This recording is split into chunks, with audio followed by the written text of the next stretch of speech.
Hello everyone, welcome back to Moni education point. बच्चों, आज इस क्लास में हम लोग सीखेंगे विसर्ग की मात्रा यानी अह की मात्रा। तो चलिए स्टार्ट करते हैं अपनी क्लास को और जानते हैं कैसे लिखते हैं अह विसर्ग और कैसे उसको जाने और पहचाने। इस तरह से क्या जाता है, ये अह विसर्ग को क्या बोलते हैं, अह। कैसे इसका उच्चारण करते हैं, अह। तो इसकी मात्रा कैसे होती है, इस तरह से दो बिंदी लगाई जाती है। वर्ण के लास्ट में दो बिंदी लगाई जाती है तो हमारी किसकी मात्रा हो जाती है, ये आह की।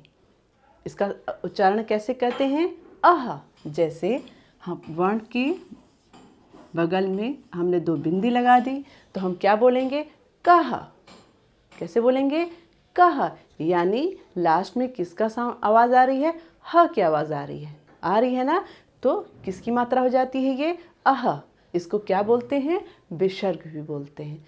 अब देखिए, जैसे हमने त के बगल में लगा दी तो क्या बोलेंगे, तह। इसको त नहीं बोलेंगे, क्या बोलेंगे, तह।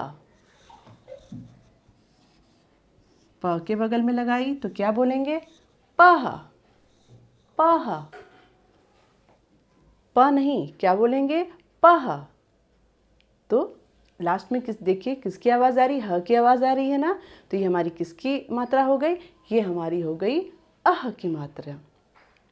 इसको कैसे लिखते हैं, मात्रा का चिन्ह कैसे होता है, दो बिंदी लगाई जाती हैं। जब किसी वर्ण के साथ उसको जोड़ लिखते हैं तो उसका उच्चारण कैसा हो जाता है, अह का साउंड आता है। जैसे कह, तह, पह।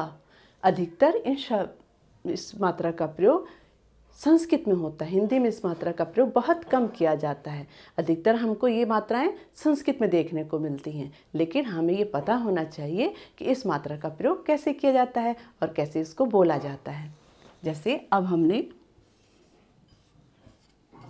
म में लगा दी तो क्या बोलेंगे, मह। क्या बोलेंगे, मह। न में लगा दी, नह। न में लगा दी तो कैसे हो जाएगा, नह। स में लगाई तो क्या बोलेंगे, सह। स नहीं बोलेंगे, स नहीं बोलेंगे, क्या बोलेंगे, सह। क्योंकि इस मात्रा की मात्रा लगाने पर इसका क्या उच्चारण हो जाता है, सह। ख पे लगा दी तो क्या हो जाएगा, कह। इस तरह से इस मात्रा का प्रयोग किया जाता है। और इस मात्रा को क्या बोलते हैं, इसको हम विसर्ग भी बोलते हैं। और अधिकतर इसका हिंदी में बहुत कम प्रयोग किया देखने को मिलता है। अधिकतर इसका प्रयोग हम संस्कृत में करते हैं। आइए अब हम इसके कुछ शब्द देख लेते हैं। आइए बच्चों, अब हम लोग देखते हैं इसको लिखते कैसे, ठीक है। जैसे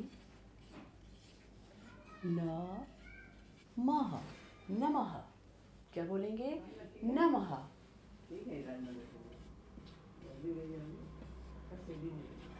प्रातः, क्या हो गया, प्रातः।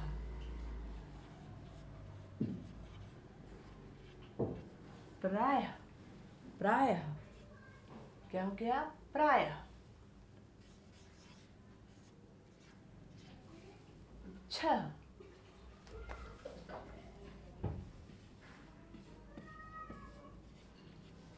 स्वतः। निःसंदेह। क्या हो गया ये, निःसंदेह, निःसंदेह।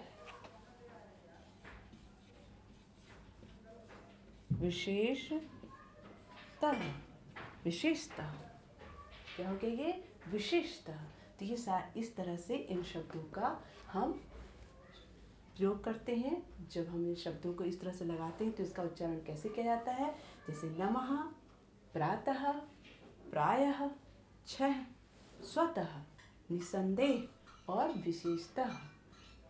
तो इसमें किसकी आवाज़ आ रही है, इन सब वो शब्दों के लास्ट में हमको किसका साउंड सुनाई दे रहा है, ह का। तो ये किसकी मात्रा वाले शब्द हो गए, ये हमारे अह की मात्रा वाले शब्द हो गए, यानी विसर्ग।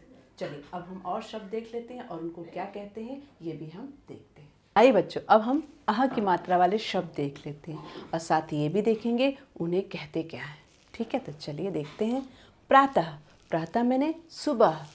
नमः, नमः मैंने नमस्कार। सैन्य, सैन्य मैंने धीरे धीरे। पुनः, पुनः मैंने दोबारा। अतः, अतः मैंने इसलिए।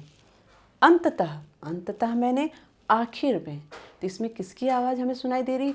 ह की आवाज़ सुनाई दे रही ना इस शब्द के आखिर में। तो ये किसकी मात्रा लगाई हमने? अह की मात्रा लगाई। प्रायः, प्रायः मैंने अधिकतर। मूलतः, मूलतः मैंने मूल रूप से यानी ओरिजिनल। फलतः मैंने इसलिए। स्वतः, अपने आप। क्रमशः, एक एक करके। मुख्यतः, मुख्य रूप से। तो ये हमारे सारे कौन से शब्द हो गए?